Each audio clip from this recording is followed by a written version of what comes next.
Salut les amis, c'est Nico Genzi. Bah écoutez, je fais une tentative, une première dans ma life. Je fais un Facebook Live. Alors voilà, je ne connaissais pas le principe, j'en ai parlé avec un pote et il m'a expliqué comment ça marchait. A priori, là je papote, mais je pourrais avoir un petit peu d'interaction avec des amis qui peuvent être en direct. Alors a priori, je sais pas, je vois deux petits yeux, donc peut-être deux personnes, pardon, seront en direct avec moi. Donc je sais pas, essayer de m'envoyer un message pour voir si je vois les choses. Ça peut être sympa, parce que voilà, je vous dis, je découvre l'outil, hein, moi et la technologie, vous le savez, c'est pas mon truc. Donc voilà, on va parler d'IMO. L'idée de ce live, c'est continuer à parler d'IMO. Mais par contre, au niveau technologie, je suis pas très très bon. Donc je sais pas, je sais même pas si vous m'entendez, si vous me voyez bien, si je peux avoir une petite... Ah, Christophe, bonjour Nico. Ah cool, donc t'entends. Est-ce que l'image elle est bien en mode horizontal? Parce que moi en tout cas j'ai les petits mots en mode vertical donc c'est pas facile. Sophie, hey Sophie, salut Sophie. Ouais non bon écoutez c'est voilà pourquoi je fais ce petit live Facebook parce que bah, j'en ai parlé avec un pote, ça peut être intéressant. Comme vous le savez en ce moment là je publie de nouveaux pardon une série de vidéos voilà, qui a un très très gros contenu. Je suis passé avec un pote caméraman qui m'a fait des vidéos au top. C'est vrai qu'elles sont très très longues, donc j'ai mis des extraits là sur la page Facebook ou sur YouTube. Et c'est vrai que par rapport à ça, bah, je reçois beaucoup de messages, beaucoup de questions.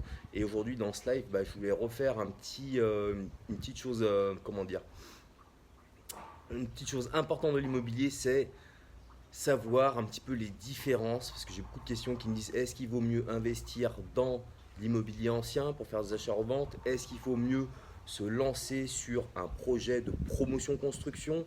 Voilà les amis, là très clairement, on va rebalayer un petit peu les pour et les contre de chacun des types d'opérations. Et puis voilà, bah, vous n'hésiterez pas à me poser des questions. Donc, alors, quelle grosse différence entre l'ancien et le neuf?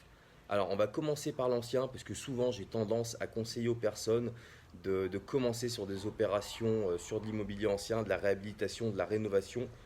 Pourquoi? Eh ben déjà, principalement parce que financièrement, c'est beaucoup plus accessible que de la construction.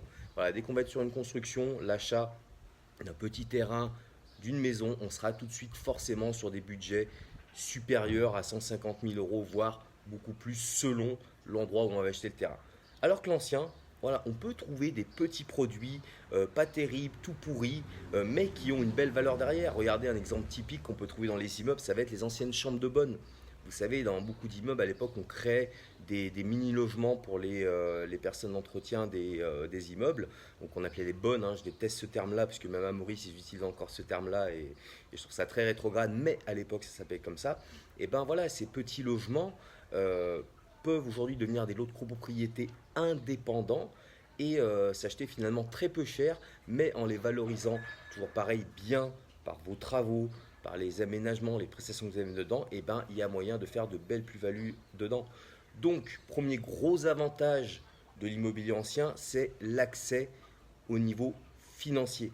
Voilà, vous pouvez trouver des produits à 30, 40 000 euros, 50 000 euros, voilà, qui sont beaucoup plus accessibles pour obtenir un financement pour acheter ce type de bien. Donc ça, c'est voilà, le premier gros point positif, c'est celui-ci, c'est qu'ils sont beaucoup plus accessibles. Le deuxième gros point positif de ça, c'est que ça va beaucoup plus vite qu'une opération de promotion-construction. Pourquoi ça va beaucoup plus vite? Parce qu'on n'a pas besoin. Alors voilà, quand on reste hein, dans une opération classique, sans souci, on y reviendra après, hein, vous n'hésiterez pas à me poser des questions. Alors j'essaierai de les lire, ça va pas être évident puisque je les ai de côté. Est-ce que j'ai moyen de toucher ça? Hop. Non, je peux pas toucher ça forcément pour tourner l'écran. Bon, j'essaierai de me débrouiller comme je peux.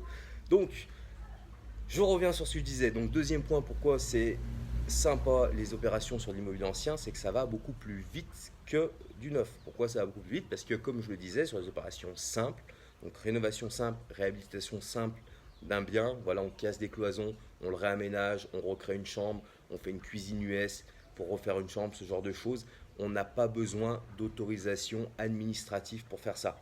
Voilà, les différences de la promotion construction, où on en reparlera un petit peu après, on va passer par des autorisations administratives.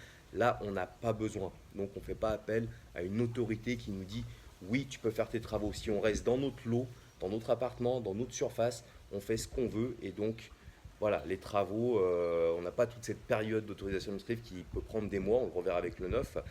Et donc, on peut aller beaucoup plus vite. Et voilà, ceux qui me suivent ont peut-être déjà vu cette petite vidéo que j'ai déjà faite.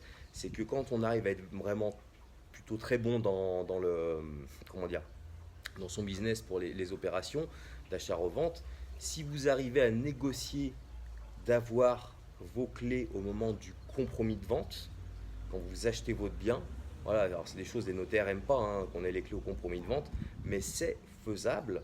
Et ben, si vous démarrez tout de suite vos travaux au moment du compromis, et ben, vous pouvez mettre tout de suite en revente votre bien et profiter du temps du compromis de vente pour réaliser des travaux. Et si vous, voilà, si vous savez, et vous devez savoir ça, de toute façon, quand vous allez sur un dossier, vous devez savoir quel type de matériaux vous allez mettre, quel type de, forcément, de travaux vous allez faire, hein, forcément, parce que vous avez fait vos plans avant de vous engager, vous savez toutes ces choses-là. Donc quand vous remettez en revente très rapidement, vous vendez finalement sur plan, mais c'est sur de l'ancien. Donc voilà, vous trouvez vos acquéreurs et on peut faire des opérations qui sont très sympas. Ça va être d'acheter le matin, finalement, votre acte authentique, vous le signez le matin et l'après-midi, vous re-signez votre acte authentique pour la revente. Et donc finalement, eh ben, en quelques heures, vous aurez décaissé de l'argent personnel et vous aurez récupéré la revente derrière, donc des dizaines de milliers d'euros sur la même journée.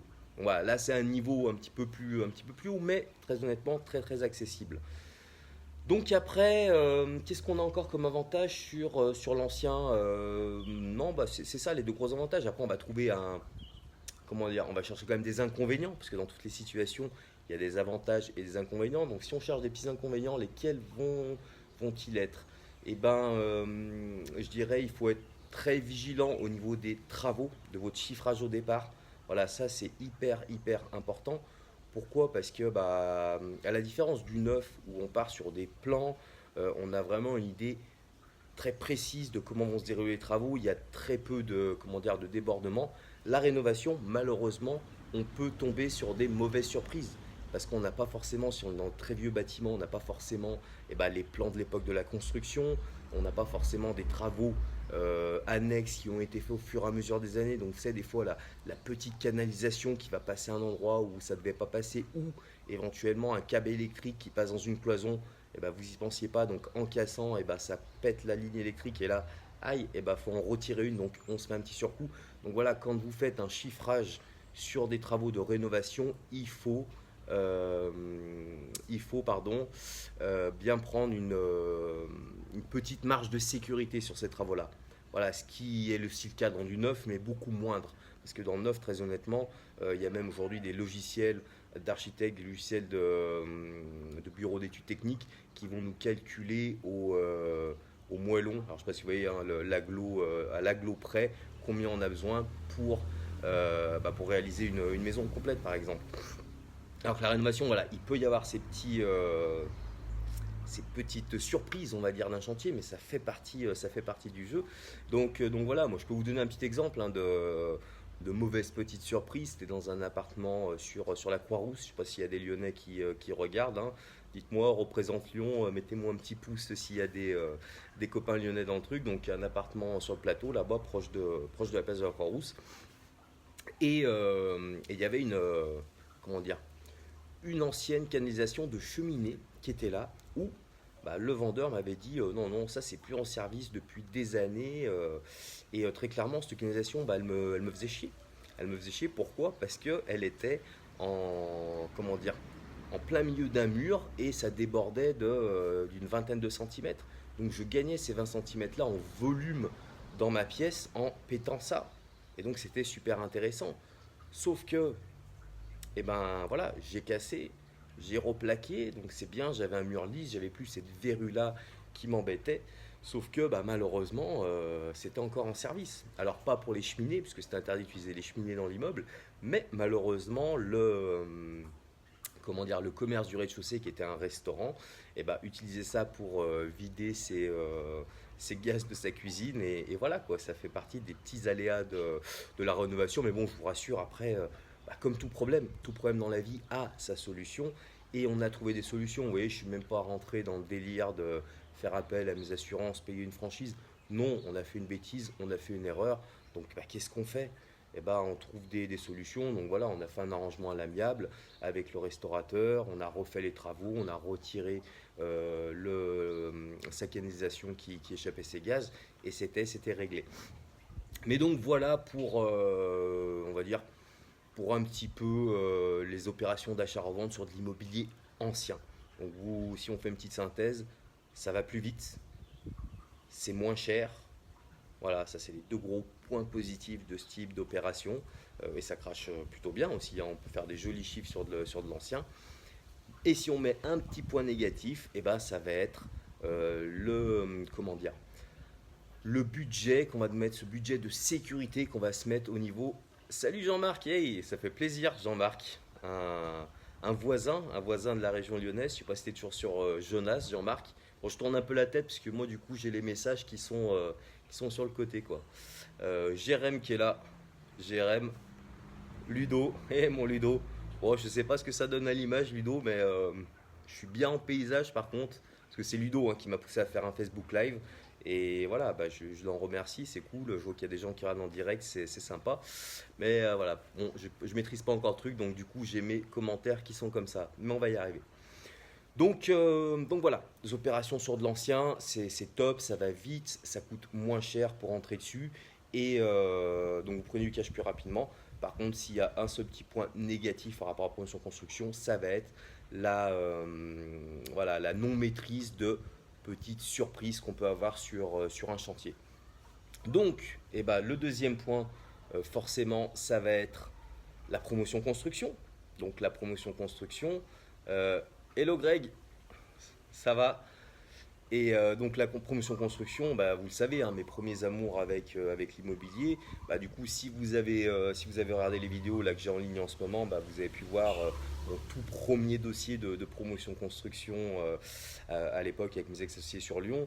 Le côté, on va même pas parler chiffres, hein, déjà le premier côté kiffant de la promotion construction pour moi, c'est l'aspect d'être un créateur d'immobilier. Voilà, je vous dis, je suis pas ceux qui me connaissent, et là du coup, je vois dans les noms, euh, je sais que beaucoup me connaissent, ils savent que je suis une personne simple, je suis une personne, j'aime pas trop me prendre la tête, je fais pas les choses par fierté ou ce genre de choses, mais j'avoue quand même que, si, quand on a fait de la promotion construction, quand on a créé des petits quartiers, qu'on a créé des biens immobiliers, on a quand même cette fierté de se dire, finalement, ça c'est nous qui l'avons fait, et quoi qu'il se passe, ça nous survivra. À un moment donné, on a participé à une étape importante dans la vie des gens. Voilà, ça c'est le côté aussi cool. Et ces gens-là, ils restent quelques années. Après, c'est d'autres personnes. Donc voilà, le côté déjà intellectuel du business de la promotion construction est super intéressant. Voilà, vous créez, vous partez d'une feuille vierge, vous avez un terrain, vous devez analyser des réglementations du plan local d'urbanisme et derrière être capable de savoir quel produit il va falloir mettre en place pour les acquéreurs qui achètent sur ce secteur-là. Donc voilà, ça c'est super cool de se dire on crée l'immobilier, c'est un premier point super intéressant. Après, faut pas se leurrer, on ne fait pas ça pour seulement la gloire, le plaisir intellectuel de créer des choses. Il y a l'aspect financier des choses et c'est normal. Et très clairement, moi, toutes les opérations que j'ai fait en promotion construction, elles ont craché plus fort que sur la réhabilitation. Pourquoi? Comme je l'ai déjà expliqué, par rapport et on le mettra peut-être dans les points négatifs, par rapport à l'achat-revente sur l'immobilier ancien, le ticket d'entrée est un petit peu plus haut, mais forcément, en relation, les chiffres sont plus forts. Très clairement, il n'y a pas photo. Quand vous prenez ce parti-là, de vous engager sur une opération qui, pareil, on le verra dans les petits points négatifs, est un peu plus longue que de l'achat-revente sur de l'immobilier ancien, ça paye plus. Donc voilà, ça c'est un côté très intéressant. L'autre gros côté intéressant, c'est qu'aujourd'hui, alors voilà, on crée de l'immobilier, on peut créer n'importe quel type d'immobilier. Vous pouvez vous mettre sur du résidentiel, ce que je faisais, voilà, des maisons pour des particuliers ou des petits immeubles collectifs. Mais après, on peut aller sur du local commercial, on peut aller sur du local de bureau, vraiment tout type d'immobilier. Simplement, voilà, il faut être bon dans sa connaissance du marché et dans sa connaissance du coût de réalisation des différents types d'immobilier. Donc là, on va rester sur le résidentiel quand on crée pour des particuliers, soit pour leur résidence principale, soit on crée des produits pour des investisseurs. Donc voilà, restons sur du particulier. Et, euh, et Pascal, mon pote de Genève qui est là aussi. Donc voilà, les points positifs, vous avez compris, ben, création d'immobilier, financièrement, c'est voilà, très bankable, beaucoup plus que sur une loft. Mais pourquoi c'est beaucoup plus intéressant financièrement? Parce qu'il y a des petits points négatifs. Et ben, la promotion construction, c'est un peu plus long que des opérations qu'on va avoir dans l'ancien. Vous avez compris ce que je vous disais un petit peu avant dans cette vidéo. L'ancien, on peut aller très très vite, surtout si on arrive après à négocier des clés au compromis, qu'on maîtrise vraiment les gens qui vont faire les travaux, les prestations qu'on va mettre. Ça peut être très efficient. Et comme je vous l'ai dit, vraiment, le Graal, c'est d'arriver à faire un achat-revente dans la même journée. Ça, c'est top. Salut Nico. Et alors que la promotion construction, eh ben malheureusement, il y a une grosse différence, c'est qu'on travaille avec l'administration. Et l'administration française, vous la connaissez tous. Voilà, on a tous eu besoin d'aller se faire faire une carte grise, d'aller se faire faire n'importe quel papier et tout. Quand on est avec ces gens-là, eh ben, il y a un délai. Donc très clairement, le délai officiel pour qu'ils nous répondent quand on dépose un permis de construire. Voilà, une fois que vous avez bien réfléchi, vous avez bien analysé quel produit vous devez créer par rapport à votre clientèle cible, eh ben, vous allez faire le permis de construire. C'est vraiment cette autorisation administrative qui va vous être donnée pardon, pour réaliser votre produit. Et bien ça, voilà, le délai légal, c'est 2 mois où l'administration devrait nous répondre. Maintenant, dans les faits, et ben souvent, c'est plutôt 3 mois. Voilà, parce que dans le premier mois, ils ont possibilité de vous demander des pièces complémentaires pour analyser vos dossiers. Et ça arrive assez souvent. Donc on a ces 2 à 3 mois, on va dire, d'études. Mais comme vous avez bossé correctement avant, vous aurez votre permis de construire parce que vous avez bien analysé avec votre constructeur, avec votre architecte, vous à votre niveau parce que vous avez appris à travailler des PLU, à les comprendre, à les appliquer. Donc vous aurez votre permis parce que ça c'est pareil, ça s'apprend de travailler en amont, faire des pré-rendez-vous avec les mairies pour avoir une vision quand même de sécurité sur le fait que votre projet y aille au bout. Bon, on va pas rentrer dedans maintenant. Donc vous aurez sur 2 3 mois votre permis. Mais après, il y a ce qu'on appelle des recours. Vous devez afficher votre permis et voilà, il y a encore des recours des tiers. Donc vous voyez, vous perdez déjà 3, parce que c'est 1 mois plus, enfin 2 mois plus 1 mois, recours des tiers et recours administratif. Maintenant, en tant que particulier, souvent on prend le recours des tiers, on ne va pas prendre le recours administratif. Donc le recours administratif, grosso modo, pour faire schématiquement, ce serait que le préfet du département dans lequel vous vivez eh ben, contredise l'acceptation du permis par un maire. C'est arrivé, ça a dû arriver, moi personnellement je ne l'ai jamais vu, mais aujourd'hui, ouais, dans une société quand même assez calibrée, assez sécurisée, je ne pense pas qu'un maire prendrait le risque de recours des archives des bâtiments de France. Ouais, bah voilà, les bâtiments de France, on a beaucoup de choses, Pascal, ça c'est clair. Donc voilà, je ne pense pas qu'un maire. Donc en tant que particulier, vous pouvez passer outre, on va dire, du recours pardon, administratif, mais quand même par sécurité, garder celui des tiers. Et dans tous les cas, j'ai envie de vous dire, c'est un intérêt de garder ces délais-là, même c'est pour ça que même en tant que pro, on met un maximum de délais, donc on utilise bien les 3 mois, parce que dans toute cette partie-là d'études, c'est dans cette partie-là qu'il faut être efficace sur toute la partie chiffrage de votre opération et de mise en place de votre futur chantier. Voilà, vous avez ce temps-là et éventuellement, si ce n'est pas de l'investissement que vous allez garder, la revente. Comme j'expliquais pour l'ancien, vous mettez en revente dès que vous signez votre compromis, et ben c'est la même chose. Dès que vous avez des certitudes quand vous déposez votre permis de construire, vous pouvez commencer à mettre en revente.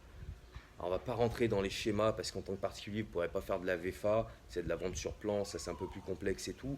Donc il faudra attendre de construire. Donc on pourrait attendre un petit peu plus, mais c'est juste pour la mécanique de se dire que vous compreniez qu'il faut anticiper toujours les choses. Et donc sur la construction, bah, profitez une fois que votre permis vous avez déposé, comme vous avez bien travaillé au départ, et bah, vous savez que vous aurez ce permis-là, et bah, dans les 3 mois, il faut voilà, valider vos devis, valider vos prestations, donc aller chez les fournisseurs de matériaux, choisir vos carreaux, négocier avec eux, négocier avec les artisans, commencer à les caler sur une date prévisionnelle pour que ça enchaîne. Voilà, vous savez, des choses toutes bêtes, mais quand vous faites une maison, je m'excuse, je bois un petit verre d'eau, parce que quand on parle beaucoup, on a soif. Et ben, quand on fait de la construction, quand vous commencez la maçonnerie, vous savez que très rapidement, il faut avoir commandé votre charpente. parce qu'il y a un délai de fabrication incompressible du fabricant de charpente qui va être de 6 à 8 semaines selon les périodes de l'année. Idem pour vos menuiseries aluminium. Vous pouvez les valider sur plan parce que le fabricant de menuiserie aluminium, je pense que tout le monde voit ce que c'est menuiserie aluminium, hein, c'est vraiment les portes-fenêtres, vos portes-fenêtres, vos baies vitrées, ce genre de choses.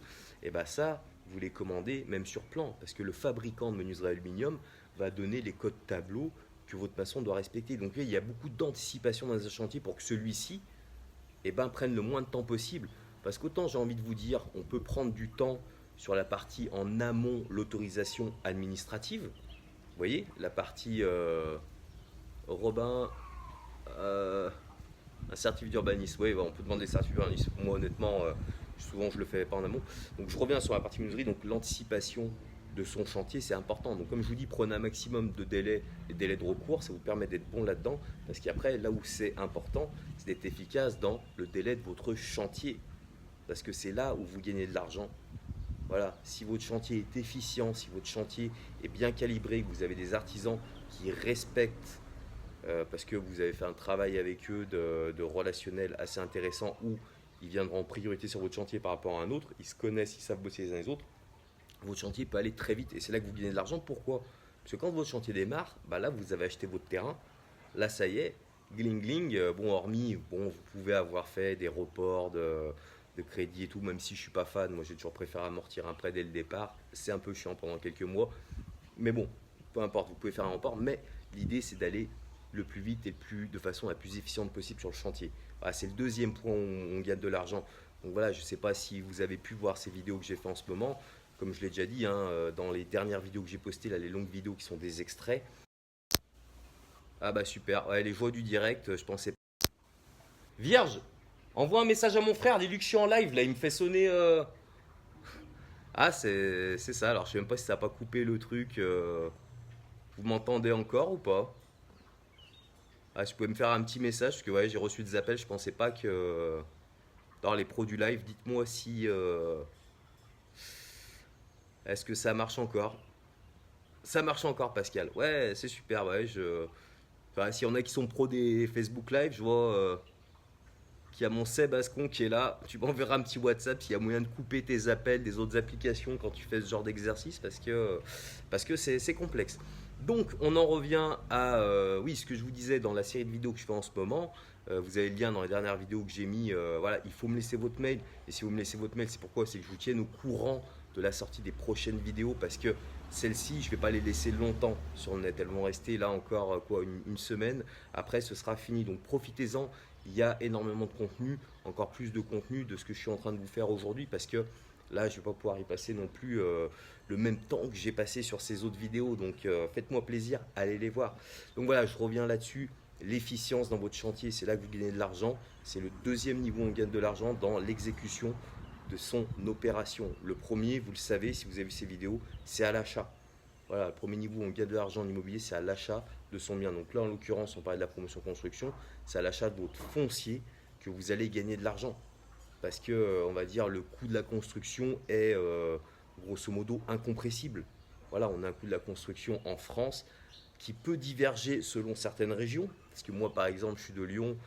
Si je vais travailler vers chez Pascal, là-bas dans le Genevois français, je vais prendre 15-20 pions plus cher parce que là-bas les entreprises sont plus chères, les travaux sont plus chers. Ça, il peut y avoir des différences selon les régions. Donc c'est pour ça qu'on ne va pas parler là, de prix de la construction au mètre carré. Ça sert pas à grand-chose. Mais quand même, dans une région, les entrepreneurs et différents entrepreneurs, on est sur des prix assez équivalents, surtout sur du neuf. Donc il ne faut pas rêver. Une fois que vous connaissez les prix de construction, là où vous gagnez de l'argent, ça va être sur l'achat de vos fonciers. Par contre, vous en gagnez aussi quand vous êtes efficace au niveau de votre chantier, très clairement. Et donc voilà, donc ça c'était on va dire l'inconvénient numéro un, effectivement, de la promotion construction. Et s'il y a un autre inconvénient par rapport à comment dire à l'immobilier ancien, c'est qu'effectivement, c'est ce que je disais au tout début de la vidéo, on va être sur des engagements financiers forcément un peu plus élevés que sur l'immobilier ancien. Ça, c'est sûr. Je vous dis, dans le neuf, vous aurez du mal à construire une chambre de bonne. Quoique, why not? Pourquoi pas construire des petits, je sais pas, vous faites du saisonnier, construire des petites cabanes en dur, machin, ça peut. Mais bon, à mon avis, je connais pas toutes les régions de France, mais un foncier aujourd'hui, plus de la construction, fait qu'on sera toujours sur des chiffres qui sont un peu plus importants. Donc voilà. Alors, on m'entend, Nico. Donc voilà un petit peu hein, la différence entre le neuf et l'ancien. J'espère que ça vous a à l'esprit. Bah, je sais pas si vous avez des questions, on en profite parce que du coup, même si je tourne la tête pour les lire correctement, je vois des questions. Donc n'hésitez pas.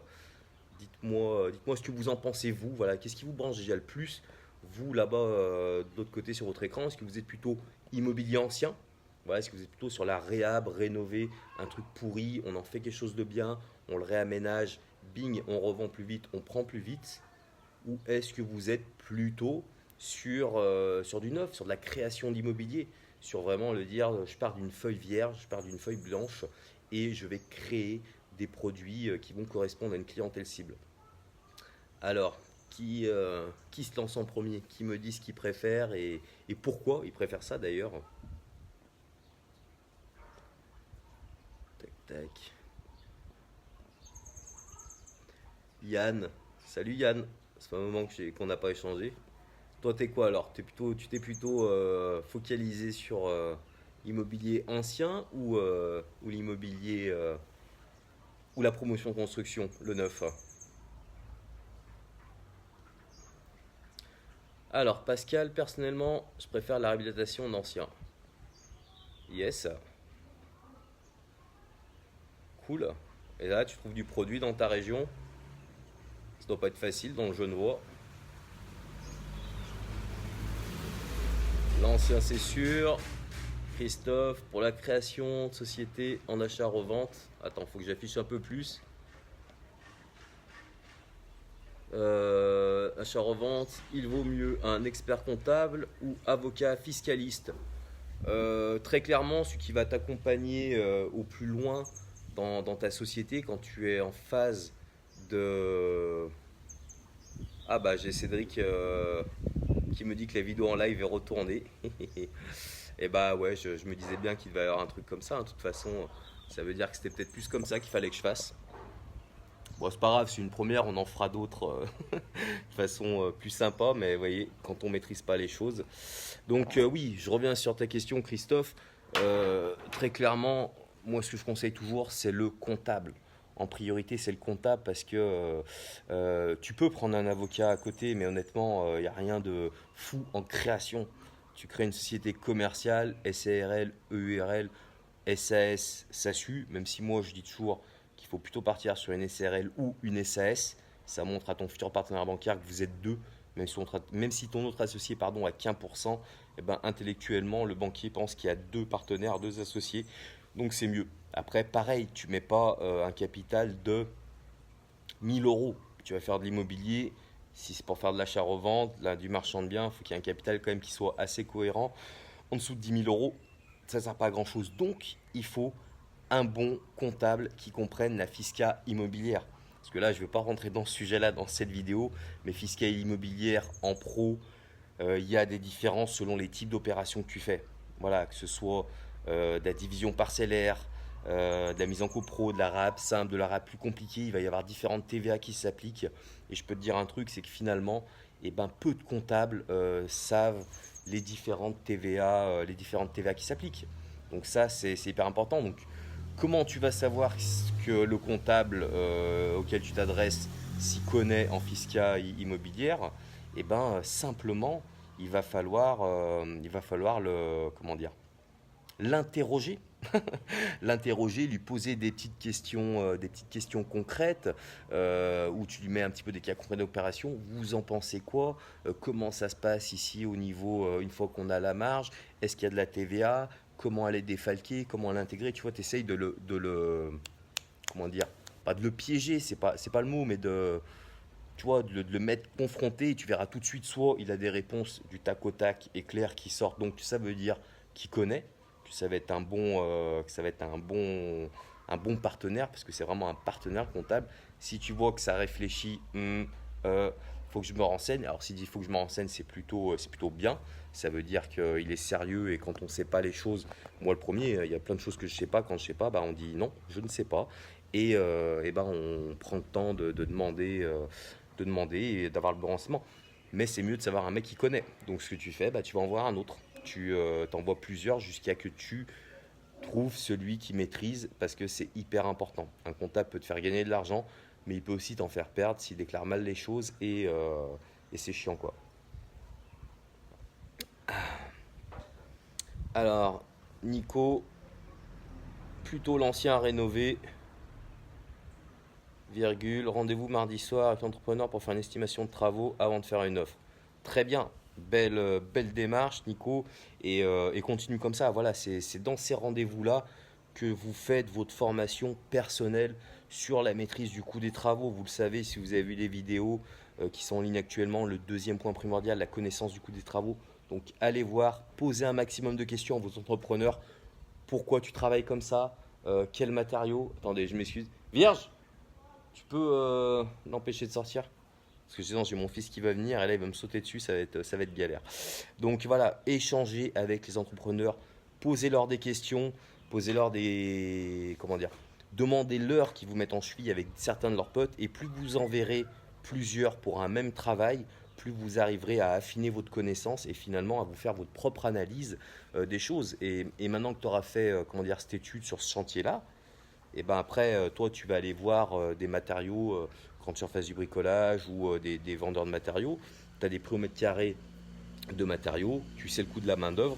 Et ben sur les prochaines visites, tes prochaines offres, à un moment, alors prends le temps d'arriver à là, mais ça viendra assez vite si tu es sérieux dedans. Et ben à un moment, tu n'auras plus besoin de faire venir tes entreprises sur place pour faire ton estimation de travaux. Parce que tu sais, tu sauras le travail qu'il y a à faire, même si tu ne sauras pas le mettre en œuvre. Parce que on a tous, enfin moi le premier, moi j'ai deux mains gauches, jamais je saurais poser un carrelage. Enfin, même si je sais l'expliquer, comment poser un carrelage. Je sais pas si tu vois le délire, mais voilà, c'est pas notre but de devenir entrepreneur, artisan. Mais par contre, c'est notre but de connaître suffisamment comment on met en œuvre un travail pour finalement l'appréhender, le comprendre. Et demain, bah, c'est ce qui nous permet d'être plus réactifs et de pouvoir prendre des décisions plus rapidement. Parce que voilà, rapidité d'exécution d'opération, c'est aussi dans la prise de décision. Et quand l'opération est bonne, et ben en général, je pense que vous le savez tous, vous faites tous de l'IMO ici, j'imagine la plupart, et ben les bonnes opérations, ça va vite. Mais en tout cas, c'est très bien. Fais comme ça au début, il faut faire comme ça.